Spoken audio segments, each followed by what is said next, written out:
Boa tarde, pessoal. Eu sou o Giovanni Barroso. Eu sou membro da comissão científica do Grupo de Extensão em Entomologia e Carologia Domingos Galo, o GALOI. Hoje a gente está aqui com um convidado muito especial, que é o professor Dr. Edmilson Santos Silva, que eu tive a honra de ser orientado por ele no mestrado. Seja bem-vindo, professor Edmilson. O professor Edmilson, ele é engenheiro agrônomo pela Universidade Federal da Bahia, tem mestrado e doutorado aqui pela Casa, em entomologia, e atualmente ele é professor associado da Universidade Federal de Alagoas, atuando principalmente com a carologia e entomologia aplicada. O doutor Edmilson, ele tem trabalhado com temáticas muito relevantes, tais como taxonomia, biodiversidade de ácaros em biomas brasileiros e prospecção de ácaros predadores como agente de controle de pragas. Dentre as linhas de pesquisa do Dr. Edmilson, ele tem executado trabalhos no bioma Caatinga, que é o tema desse breve bate-papo que nós vamos começar hoje, no momento agora. Gostaria muito de agradecer novamente ao professor Edmilson e a gente começa o bate-papo com algumas perguntas, tá? Então, a primeira pergunta seria: quais são os desafios de se trabalhar nesse bioma do ponto de vista da sua linha de pesquisa?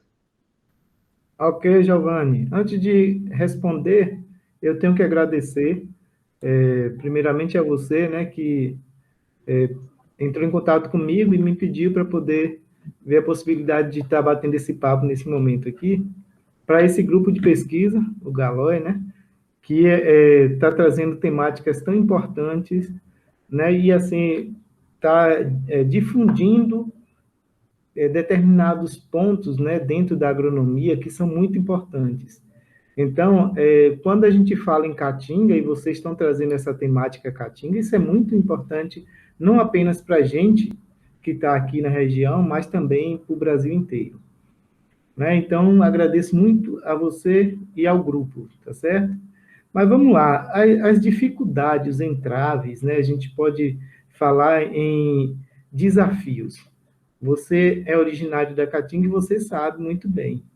Então, assim, falar em Caatinga é a gente falar em desafios mesmo, porque sempre nós temos dificuldades para poder a gente alavancar recursos. Então, o principal entrave que eu vejo são justamente recursos que são escassos, principalmente para pesquisa, Giovanni. Então, a gente assim não tem disponibilidades, né, de recursos. Quando a gente consegue fazer alguma coisa de projeto em parceria.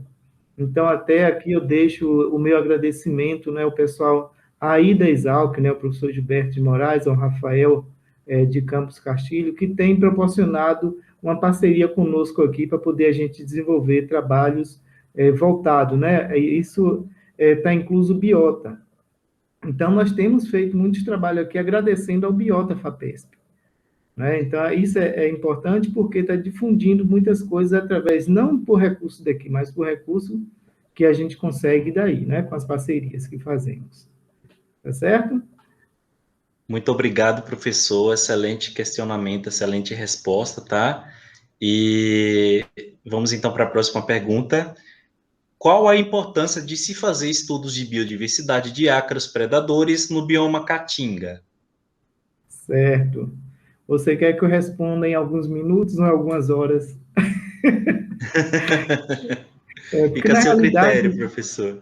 na realidade, assim, as importâncias são inúmeras. Nós temos muita coisa a falar, né? Principalmente porque trata-se de um ambiente desconhecido. Então, quando a gente fala em Caatinga, o que é que se tem de Caatinga, principalmente na parte de acarologia? São poucos trabalhos. Como eu havia falado, os desafios são grandes em termos de recurso, e sem recurso a gente não consegue fazer nada. E assim, tudo que a gente está conseguindo, né, de estudo na Caatinga é novo. Então, novas descobertas que a gente tem feito, quando a gente trata de espécie nova, de espécies que são promissoras, que possam vir a ser promissoras para o controle biológico, isso não tem dúvida que seria um dos grandes ganhos desses projetos que nós temos feito, né? Então, assim, algumas espécies que a gente tem encontrado não apenas na parte edáfica, mas também em plantas. A gente tem descoberto algumas espécies de fitoseide até, e isso eu estou falando de um grupo, né, de ácaros. Imagine se você for começar a puxar por outros organismos, né, por outros artrópodas, sem falar na parte de nematóides, de fungo, etc. Então, assim, é uma grande demanda, né, por essas coisas, principalmente por organismos que possam vir a controlar pragas, controlar biologicamente. Por quê? Porque aí vem aquela importância que a gente fala da redução da dependência, né, da indústria de inseticidas, de acaricidas. Isso é muito importante. E uma outra coisa, Giovanni, é gerar demanda e possibilidade para as pessoas da região, para as pessoas que estão saindo da agronomia, pessoas que estão saindo de cursos voltados à ecologia. Também nós temos aí vários cursos de mestrado e doutorado que formam pesquisadores, então há um grande campo aberto aí para essas pessoas atuarem. Certo? Certo, professor, excelente. Realmente a Caatinga é um bioma que é pouco conhecido, né? E tem muitas coisas a se descobrir, né? Em questão de acaropredador, de outros artrópodes, bem como o senhor mencionou aí, não é tão conhecido igual outros biomas, como a Amazônia, né? Que já se conhece nem tudo, né? Conhece muito, mas nem tudo. Então, vale ressaltar que é muito importante se fazer estudos, né? No caso de biodiversidade de ácaros predadores nessa área. Então, vamos para a próxima pergunta. Qual a principal contribuição do seu trabalho realizado na Caatinga para a comunidade científica? Olha, a principal, eu até posso colocar aqui como uma das razões, né, que nós partimos para poder fazer esses trabalhos nessa região, que é uma região tão carente, né? Então, assim, as descobertas, as novas descobertas, eu acho que é o principal ponto. Por quê? Porque não se sabe nada. Então, na parte científica, Giovanni, a gente traz essas descobertas de novas espécies. Espécies que, até então, ninguém nunca tinha visto pela primeira vez. E a gente está conseguindo desbravar esses ambientes aí. Até mesmo a gente tem feito trabalhos com palma. Então, palma é uma planta que se adaptou muito bem na Caatinga, né? E assim, é uma forrageira de grande importância, não apenas para a alimentação animal, mas como para a alimentação humana. E que tem alguns ácaros, alguns insetos que acometem ela. E a gente tem visto, então, assim, é uma importância muito grande. Uma outra coisa seria a aplicação desses trabalhos na prática, para poder ajudar o homem do campo a entender o que é que o cultivo dele, aquele momento que chove, que ele vai plantar, que ele vai colher, porque é uma coisa muito rápida que acontece na Caatinga. É o momento que chove, com 8 dias está tudo verde, o cidadão planta e com poucos dias ele já está colhendo.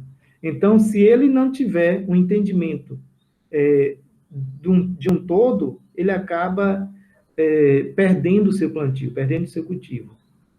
Certo? Certo, professor, excelente. Então vamos para a última pergunta.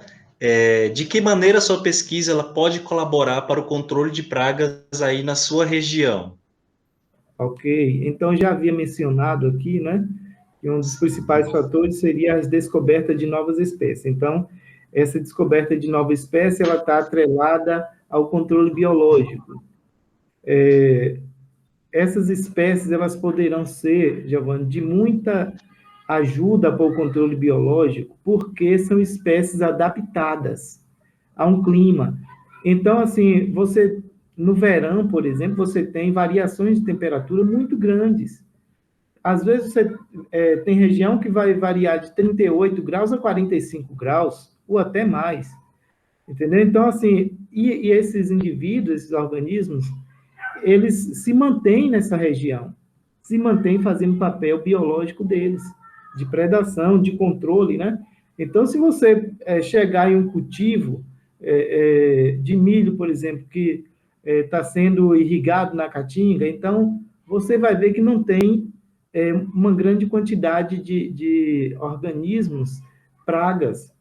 Por quê? Porque ali você tem um ambiente onde aqueles predadores eles estão sempre se conservando ali naquele ambiente, certo? Aí uma outra coisa, assim, que fica promissor, né? É você conseguir essas espécies para o conteúdo biológico e você multiplicar elas massalmente para que a região ela possa ser beneficiada com essa multiplicação massal. Então, aí abre a porta, né, e as possibilidades para as pessoas que querem empreender. Você vai montar uma empresa de produção de inimigos naturais para atender a demanda daquela região. Isso é muito bom.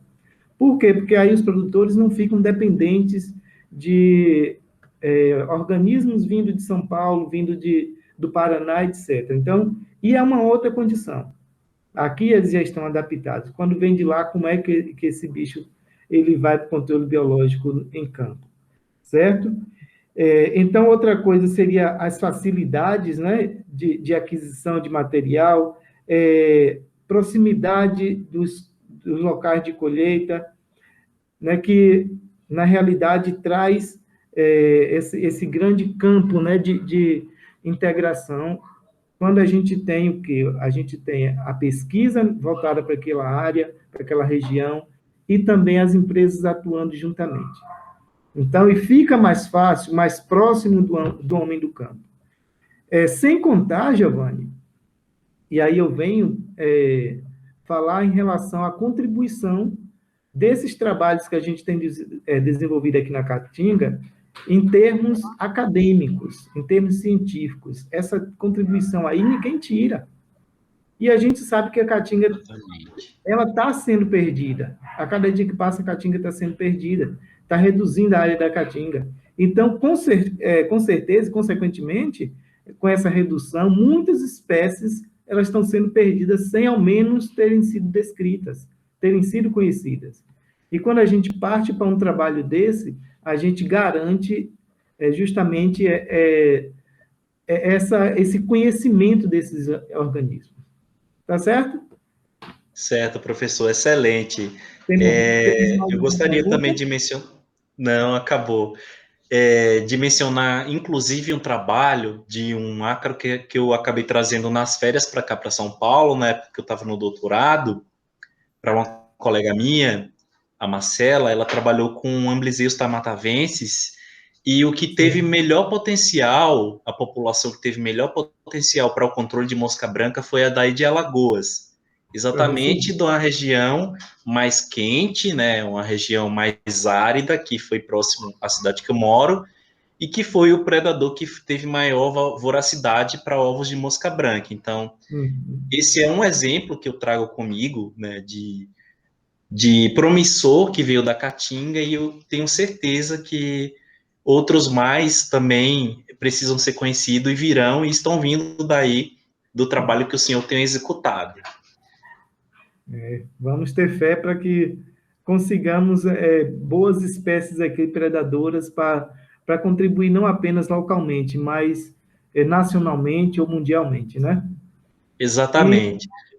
E assim, Giovanni, tem um outro exemplo, né? Quando você fala, nós tivemos o projeto já há alguns anos, quer dizer, no século passado até, né? No final do século passado, o projeto Profisma, que nós trabalhamos justamente para buscar espécies de ácaros que fosse combater o ácaro verde da mandioca, Monaniquebus tonajua.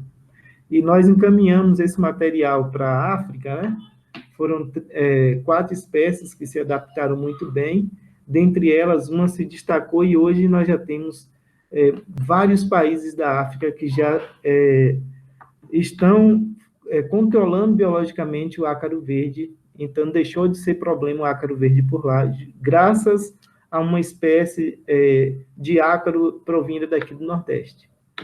Então, é isso que é bonito a gente ver dentro da pesquisa, né? Dentro do estudo como um todo.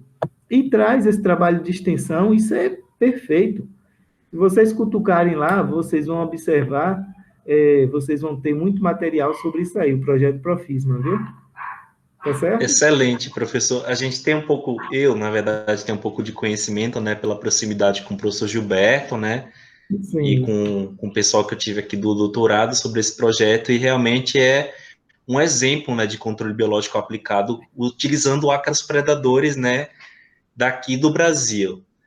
E é isso ficou aí na mesmo. história. Professor É, Edmilson, a gente gostaria muito de agradecer a sua participação aqui nesse bate-papo. Para a gente é uma grande satisfação tê-la aqui conosco nesse momento e respondeu a questionamentos muito importantes sobre esse bioma que é tão pouco conhecido. Em nome do Galói, a gente agradece ao senhor pela participação mais uma vez e fica aqui também, né? A gente vai deixar o contato para qualquer eventual dúvida ou se alguém tiver interesse também no seu trabalho aí para te conhecer. tá Ok? certo. Mais uma vez, muito obrigado, professor. Para a gente é Eu uma que agradeço. satisfação. Eu que agradeço pela oportunidade, viu? Um abraço para todos vocês também e para quem estiver escutando.